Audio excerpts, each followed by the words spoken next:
Hello my dear student, very heartiest welcome to one and only on my YouTube channel physics by Pradeep Raj. आज हम लोग दोस्तों जैसा कि 4 चैप्टर हम लोग कंप्लीट कर चुके हैं और 5वां चैप्टर मेरा ऑप्टिक्स है, जो कि आज हम लोग आप लोगों के साथ आए हैं ऑप्टिक्स चैप्टर लेकर। और आज हम लोग ऑप्टिक्स का बात करेंगे दोस्तों। ऑप्टिक्स देखिए, ऑप्टिक्स को हम लोग 2 तरह से पढ़ते हैं। ऑप्टिक्स 2 टाइम्स पढ़ेंगे। सबसे पहले तो वेव ऑप्टिक्स पढ़ते हैं और ज्योमेट्रिकल ऑप्टिक्स पढ़ते हैं। अब हम लोग वेव ऑप्टिक्स से स्टार्ट करेंगे या फिर ज्योमेट्रिकल ऑप्टिक्स। तो हम लोग पहले वेव ऑप्टिक्स बात करेंगे। वेव ऑप्टिक्स पढ़ेंगे दोस्तों, तभी हम लोग को ज्योमेट्रिकल ऑप्टिक्स समझ में आएगा, अन्यथा नहीं आएगा। आइए सबसे पहले हम लोग पढ़ते हैं न्यूटन्स कर्पुस्कुलर थ्योरी ऑफ लाइट। क्या कहता है? Newton's state that light is the collection of very small particle। आनिक बोलता है दोस्तों कि ये जो लाइट है हमारा वो छोटा छोटा पार्टिकल है। न्यूटन्स स्टेट दैट लाइट एक कलेक्शन है, छोटा छोटा पार्टिकल का कलेक्शन है, जिसको हम लोग कर्पुस्कुलर कहते हैं।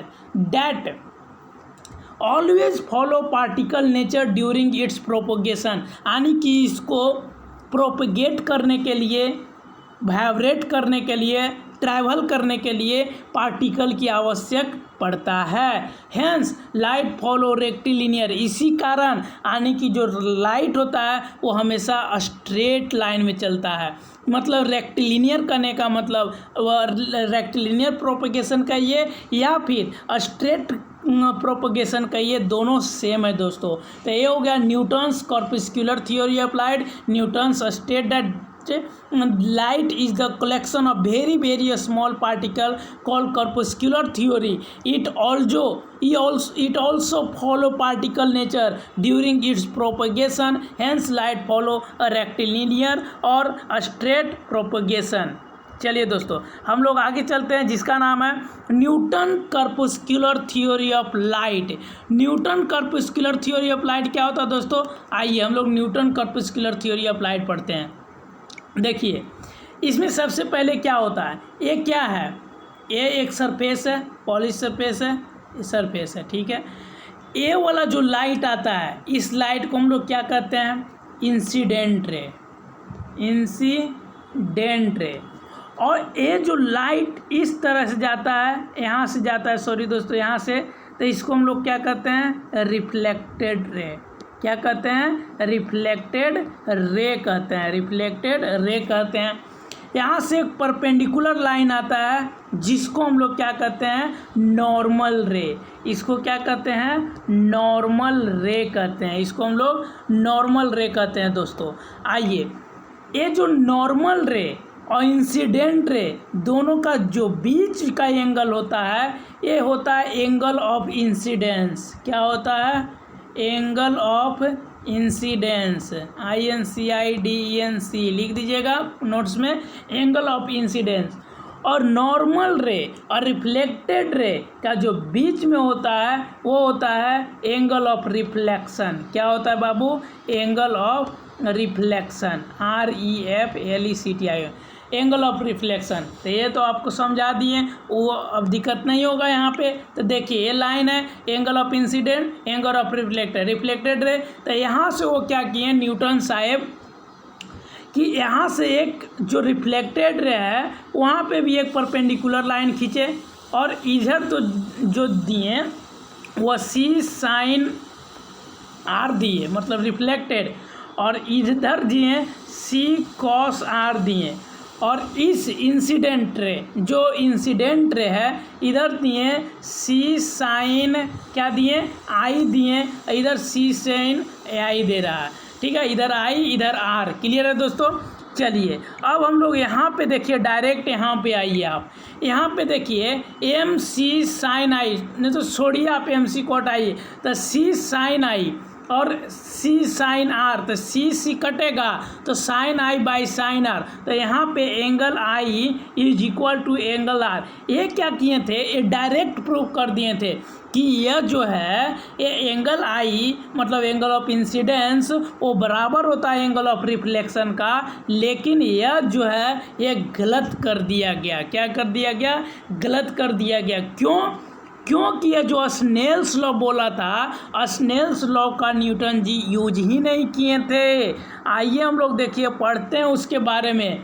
Newton's corpuscular theory for reflection of light, जो हम लोग पीछे पढ़े, ये ना पढ़ें, Newton's corpuscular theory of light. यहाँ पे क्या बोलता है, Newton corpuscular theory does not explain the Snell's law.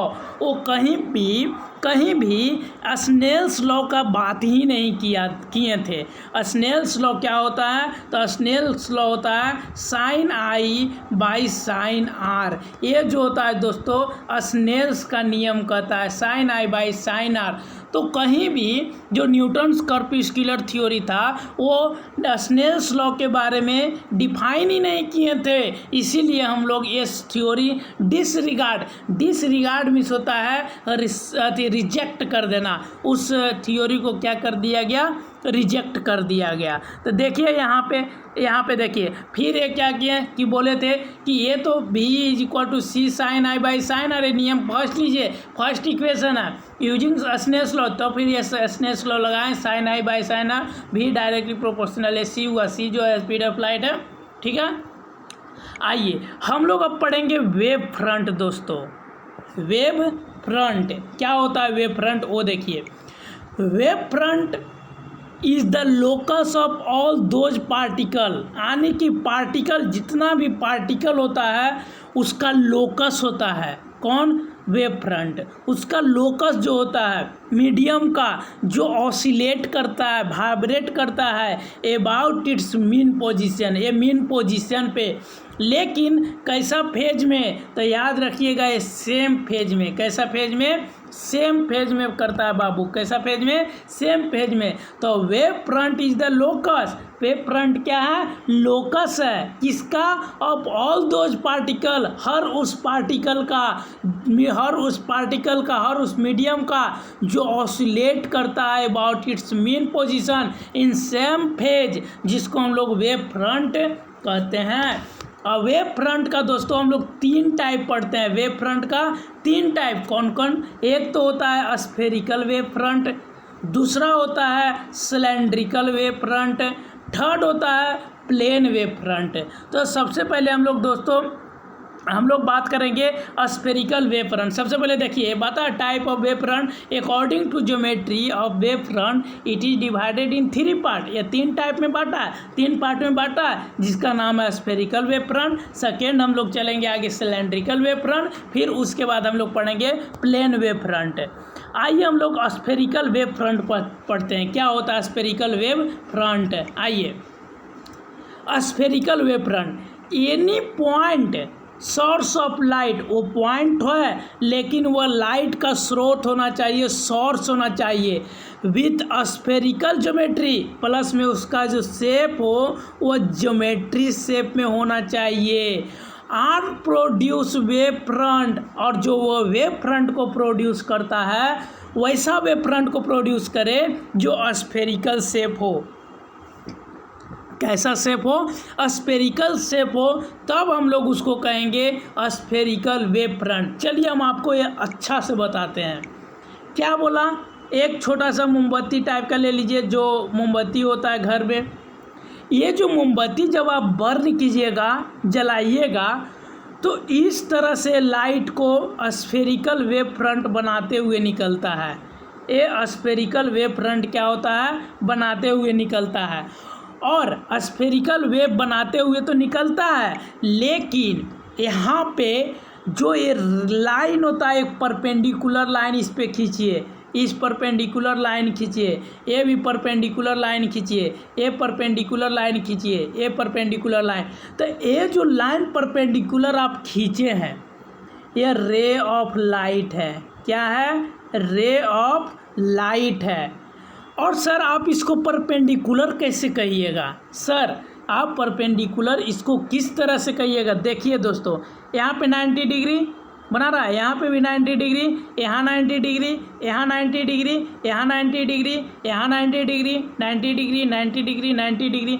हर उस पॉइंट पे, हर एक स्फेरिकल वेव फ्रंट पे वो क्या बना रहा है, वो रे हमेशा वो परपेंडिकुलर मतलब 90 डिग्री बना रहा है। हम लोग जानते हैं दोस्तों, हम लोग क्या जानते हैं कि कोई भी सरफेस हो और जब हम एक स्ट्रेट लाइन पारे और वो 90 डिग्री बनाता हो, हम लोग इसको कहते हैं परपेंडिकुलर। क्या कहते हैं?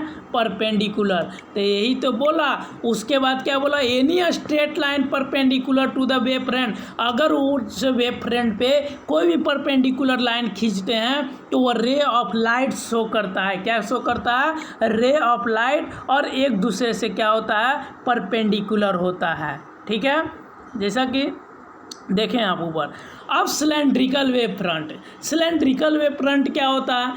If the source of light has a linear geometry, linear geometry आने कहने का मतलब एक सिलेंडर आप ले लीजिए, इस तरह से आप सिलेंडर ले लिए सिलेंडर, ये सिलेंड्रिकल ले लिए, और यहाँ पे लीनियर लाइट अगर पास कर रहा है, सोर्सेस ऑफ जो लाइट हो वो लीनियर ज्योमेट्री का हो।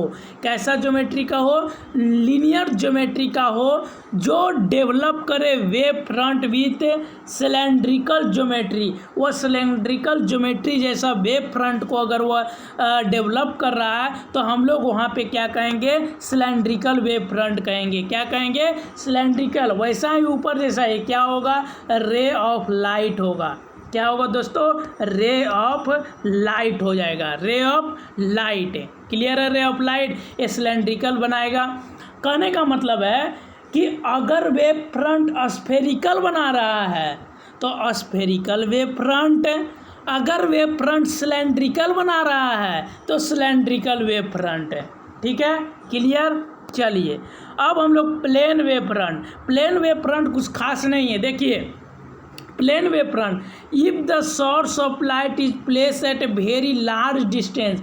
अगर कोई सोर्स ऑफ लाइट है, मान लिया जाए ये कोई सोर्स ऑफ लाइट है, सोर्स ऑफ लाइट मतलब लाइट का स्रोत हो, और इसको हम लोग कम डिस्टेंस पे, वेरी क्लोज डिस्टेंस पे रखेंगे, देन द वेव फ्रंट, जो वेव फ्रंट होगा वो कन्वर्ट हो जाएगा प्लेनर शेप में। कैसा कन्वर्ट हो जाएगा? प्लेनर शेप में। इस तरह शेप में जब कन्वर्ट हो जाएगा तो हम लोग बोलेंगे plane wave front, and the ray of light become parallel. Plus में इसमें ये ध्यान रखिएगा, जो रे ऑफ लाइट होगा इस तरह से, जो हम लोग ये जो लाइन खींचे थे, ये जो लाइन रे ऑफ लाइट होगा, ये हर एक लाइट जो होगा ये क्या होगा? परपेंडिकुलर होगा। क्या होगा दोस्तों? परपेंडिकुलर होगा। तो प्लेन वेव फ्रंट क्या बोला? If the source of light is place at a very large distance then the wave front converted into planar shape. यानी कि अगर सोर्स ऑफ लाइट को कम डिस्टेंस पे रखते हैं तो वेव फ्रंट जो उसका वो कन्वर्ट हो जाएगा प्लेनर शेप में, और आफ्टर ट्रैवलिंग लार्ज डिस्टेंस, और जब ज़्यादा वो दूरी कर लेगा तो वो कैसा दिखेगा? Plane wave front, and the ray of light become parallel, और जो रे ऑफ लाइट होगा वो क्या होगा? पैरेलल होगा। देखिए ये सब पैरेलल होगा, और ये रे ऑफ लाइट है, ये प्लेन वेव फ्रंट है। क्या? प्लेन वेव फ्रंट है। चलिए दोस्तों आज इतना ही तक समाप्त करते हैं, और नेक्स्ट क्लास में Huygens principle for light wave पढ़ेंगे। वो भी बहुत इम्पोर्टेंट है। इसका नोट्स जो है एक झलक दिखा देते हैं। देखिए इसका जो नोट्स है दोस्तों ये बहुत इम्पोर्टेंट है, VVI है। चलिए थैंक यू।